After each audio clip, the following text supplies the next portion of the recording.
প্রযুক্তির শীর্ষে থাকা একটি মহাদেশ, যেখানে আছে বিলিয়ন ইউরোর অর্থনীতি, আছে বিশ্বের সবচেয়ে উন্নত প্রযুক্তি। তবুও সেই ইউরোপেই গরমে মানুষ মারা যাচ্ছে, এসি নেই। প্রশ্ন উঠছে, এটা কিভাবে সম্ভব?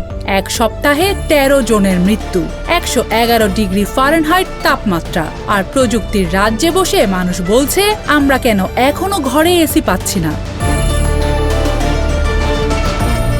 কারণটা আসলে শুধু অর্থ নয়, এর পেছনে আছে ইতিহাস, রাজনীতি, জ্বালানি, পরিবেশ আর বদলে যাওয়া জলবায়ুর গল্প।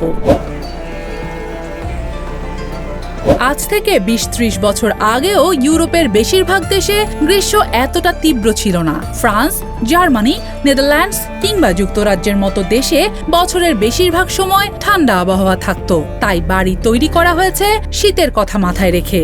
মোটা দেয়াল, ছোট জানালা, ভালো ইনসুলেশন, যা শীতে ঘর গরম রাখে। কিন্তু এখন পরিস্থিতি বদলে গেছে। গরম আর আগের মতো নেই। হিটওয়েভ হচ্ছে আরো ঘন, ভয়াবহ। শুরু হয়েছে নতুন যুদ্ধ, এসি বনাম ক্লাইমেট পলিসি। ইউরোপে বিদ্যুতের দাম বিশ্বের অনেক অঞ্চলের তুলনায় বেশি। বিশেষ করে রাশিয়া ইউক্রেন যুদ্ধের পর জ্বালানির দাম আরও বেড়েছে। ফলে অনেক পরিবার এসি কিনলেও সারাক্ষণ চালানোর সুযোগ নেই। মাস শেষে বিদ্যুৎ বিল তাদের বড় বোঝা। ইউরোপ বহু বছর ধরে কার্বন নিঃসরণ কমানোর নীতি অনুসরণ করে আসছে। এসি যত বেশি চলবে তত বেশি বিদ্যুতের প্রয়োজন হবে, আর সেই বিদ্যুৎ যদি জীবাশ্ম জ্বালানি থেকে আসে তাহলে কার্বন নিঃসরণও বেড়ে যাবে। এ কারণেই ইউরোপে দীর্ঘদিন ধরে এসিকে প্রথম সমাধান হিসেবে দেখা হয়নি, বরং গাছ লাগানো, বাড়ির নকশা বদলানো, জানালায় শাটার ব্যবহার এবং শক্তি সাশ্রয়ী হিট পাম্পের মতো সমাধানকে বেশি গুরুত্ব দেওয়া হয়েছে।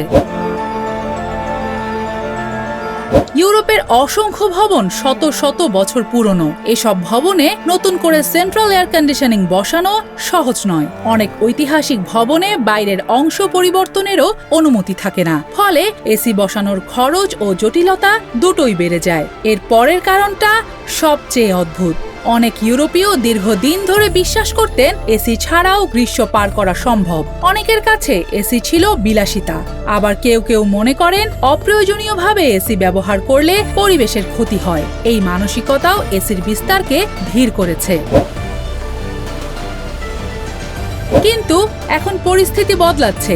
ইউরোপে তাপপ্রবাহ আগের চেয়ে অনেক বেড়েছে।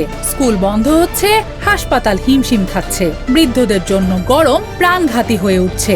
যেটাকে একসময় বিলাসিতা বলা হতো, আজ সেটি জীবন রক্ষাকারী প্রযুক্তি। কিন্তু প্রশ্নটা এখনো থেকেই যাচ্ছে, যে মহাদেশ একসময় পুরো বিশ্বকে আধুনিকতা শিখিয়েছে, যে জায়গায় প্রযুক্তি মানে ভবিষ্যৎ, সেই ইউরোপে কি আজ স্বাচ্ছন্দ্যে বেঁচে থাকার অধিকার যুক্তিতর্কের সীমানার মধ্যেই ঘুরপাক খাবে? আর যদি হিটওয়েভ আরো বাড়ে, সেই সঙ্গে মৃত্যু সংখ্যাও বাড়ে, তাহলে ইউরোপ কি শেষ পর্যন্ত সিদ্ধান্ত বদলাবে, নাকি এই লড়াই চলতে থাকবে? আর সাধারণ মানুষ নিয়মের দণ্ড দিতে গিয়ে গরমেই নীরবে হারিয়ে যাবে।